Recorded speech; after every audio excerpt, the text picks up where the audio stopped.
প্রশ্ন করেছেন মোহাম্মদ আরিফ।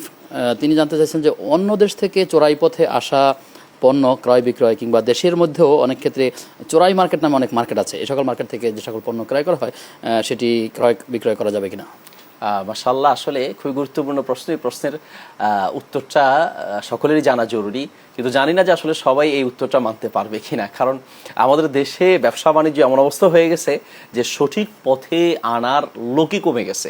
অনেক ব্যবসায়ীরা আমাদের কাছে মাঝে মাঝে এই সমস্যাটার কথা তুলে ধরেন। তো এই জন্য আমি মনে করি যে সরকার এবং প্রশাসনকে এটার ব্যাপারে খুব কঠোর একটা পদক্ষেপ নেওয়া উচিত, যাতে করে চোরাই পথের সকল পথ যেন বন্ধ হয়ে যায়।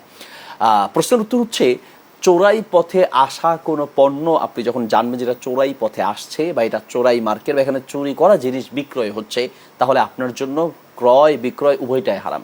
সেটা ক্রয় করাও হারাম, সেটা বিক্রয় করাও হারাম। অনেকে মনে করেন যে না, আমি নিয়ে এটা আমি বিক্রি করে দিচ্ছি, আমি তো এটা খাচ্ছি না। আরে ভাই, আপনি যে ক্রয় করছেন সেটা এক হারাম কাজ করছেন, আবার বিক্রি করছেন, সে একই কাজে আপনি সহযোগিতা করছেন।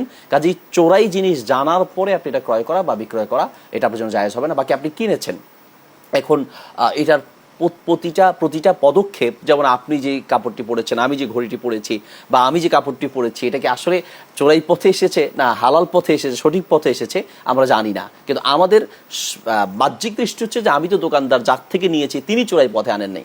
এটা যদি ডিপে বা এটার গোপন কোনো ক্ষেত্রে যদি কেউ চোরাই পথে এনে থাকে, এই জন্য তিনি দায়ী হবেন। কিন্তু আমি জেনে শুনে, আমার জন্য চোরাই পথে আসা কোনো জিনিস জেনে শুনে ক্রয় করা জায়েজ হবে না।